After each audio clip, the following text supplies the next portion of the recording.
প্রতিটি মেয়েরই শান্তির নীড় হচ্ছে তার সুখের শান্তির ঘর। আর সেই শান্তির ঘরটাকে প্রত্যেকটা মেয়ে চায় গুছিয়ে গাছিয়ে নিজের মতো করে যত্ন করে রাখতে। তো হ্যালো এভরিওয়ান, আসসালামু আলাইকুম। চলে আসলাম ছোট্ট একটা মিনি ব্লগ নিয়ে। তো সকাল সকাল উঠে প্রথমে নাস্তা করে নিলাম রুটি আর ভাজি দিয়ে। তারপরে চলে গেলাম কিচেনে যেয়ে যেহেতু রান্না করব, রান্নার জন্য সবজিগুলোকে কেটে নিচ্ছি। তো এখানে পেঁয়াজ মরিচ সব কিছু আমি কেটে নেব, মানে যত বাজার সদাই আছে সব আজকে কেটে নেব। তারপরে কিছুক্ষণ পরে রান্না বসিয়ে দেবো। যদিও চুলায় আমি ডিম সিদ্ধ দিয়েছি। আর আমাদের এখানে কিন্তু গ্যাসের মানে গ্যাসে অনেক সমস্যা থাকে, গ্যাস থাকে না সারাদিন, যার কারণে রান্নাটা খুব শীঘ্রই করতে হয়, না হলে যে কোনো সময় গ্যাস চলে যায়। তো এখানে পেঁয়াজ কেটে নিয়েছি, তারপরে মরিচগুলোকে কেটে নিলাম, তারপর টমেটো কেটে নিয়েছি। এবার ঢ্যাঁড়সগুলো ধুয়ে নিচ্ছি, আর ঢ্যাঁড়সগুলো ধুয়ে তারপরে ঢ্যাঁড়সগুলো কেটে নেব। আর অনেক দিন পর ব্লগ দিচ্ছি, আর চিন্তা করছি এখন রেগুলার ব্লগ দিব। যদি আপনারা ব্লগ পছন্দ করেন অবশ্যই লাইক কমেন্ট করে জানাবেন আমার ব্লগগুলি আপনাদের কাছে কেমন লাগে। আর এখন থেকে চেষ্টা করব যে প্রতিদিন একটা করে ছোট্ট ব্লগ দেওয়ার জন্য।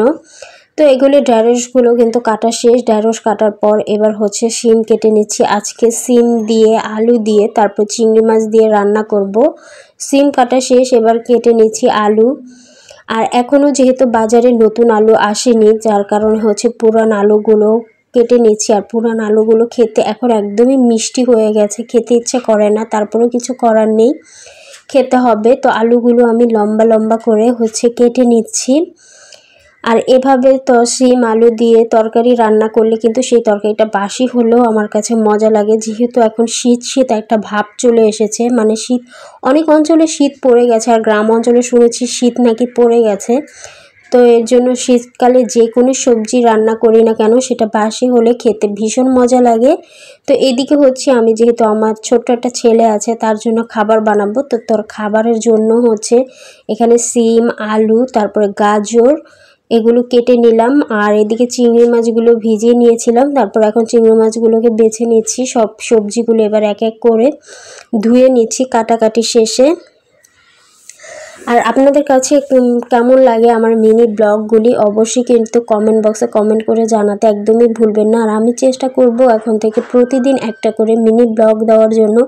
যদিও অনেক দিন ব্লগ দেইনি, অনেক পরিস্থিতিতে ছিলাম, যার কারণে ব্লগ দেওয়া হয়নি। তবে এখন চেষ্টা করব রেগুলার একটা একটা করে ছোট ব্লগ দেওয়ার জন্য। সেটা যেরকমই ব্লগ হোক না কেন আমি আপনাদের সামনে উপস্থাপনা করব।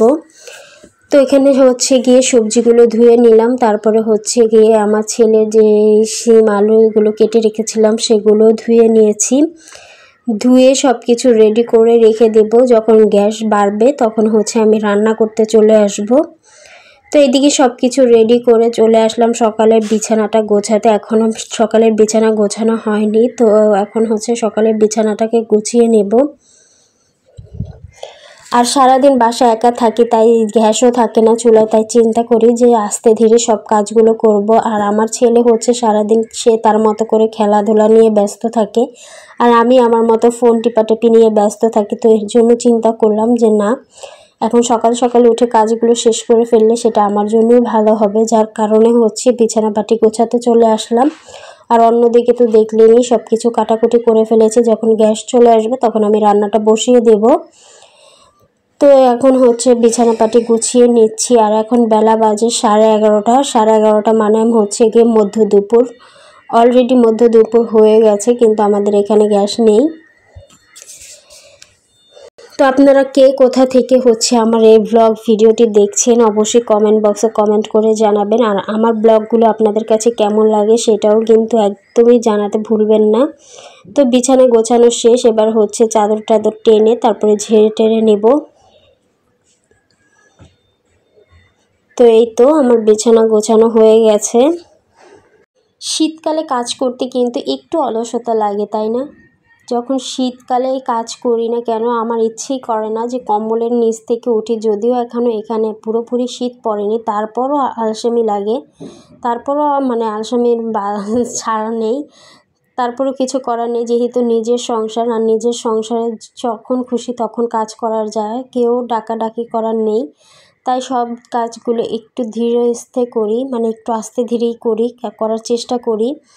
তো বিছানা গোছানোর পর এবার আসলাম ডাইনিংয়ে এসে টেবিলটাকে মুছে নিচ্ছি, পরিষ্কার করে নিচ্ছি। যদিও প্রতি রাতে আমি ঘুমানোর সময়, মানে ঘুমোতে গেলে টেবিল সব কিছু মুছে ক্লিন করে রেখে যাই। তো তারপর সকালে উঠে আবার মোছামুছি করে নিই। তো এদিকে যেহেতু গ্যাস নেই, আমার ছেলের খাবার রান্না করতে হবে, যার কারণে হচ্ছে গিয়ে ছোট্ট এই রাইস কুকারে আমার ছেলের খাবারটা বসিয়ে দিলাম। আর এই রাইস কুকারটা খুবই উপকারী আর খুবই কাজের একটা রাইস কুকার। আমি এখানে চাল, ডাল, তারপরে হচ্ছে সবজিগুলো নিয়ে, তারপর সামান্য একটু হলুদের গুঁড়ো, সামান্য ধনিয়ার গুঁড়ো, সামান্য লবণ দিয়ে আর সামান্য একটু তেল দিয়ে হাতে মাখিয়ে বসিয়ে দিলাম। আর এটা কিন্তু খুব তাড়াতাড়ি রান্না হয়ে যায়। আর এই প্রেসার কুকারে রান্না করলে কিন্তু খুবই তাড়াতাড়ি রান্না করা হয়ে যায়। দেখতেই পাচ্ছেন অলরেডি বলও চলে এসেছে। তো এভাবে হচ্ছে গিয়ে কিছু করার নেই, আমি আমার ছেলের খাবারটাকে রান্না করে নেব। তো আমার এই ছোট্ট ব্লগটি আপনাদের কাছে কেমন লাগলো অবশ্যই আমাকে কমেন্ট বক্সে কমেন্ট করে জানাবেন। তো এইদিকে আমার ছেলের খাবারও হয়ে গেছে। আজকের মতো ব্লগটি এ পর্যন্তই। সবাই ভালো থাকবেন, সুস্থ থাকবেন।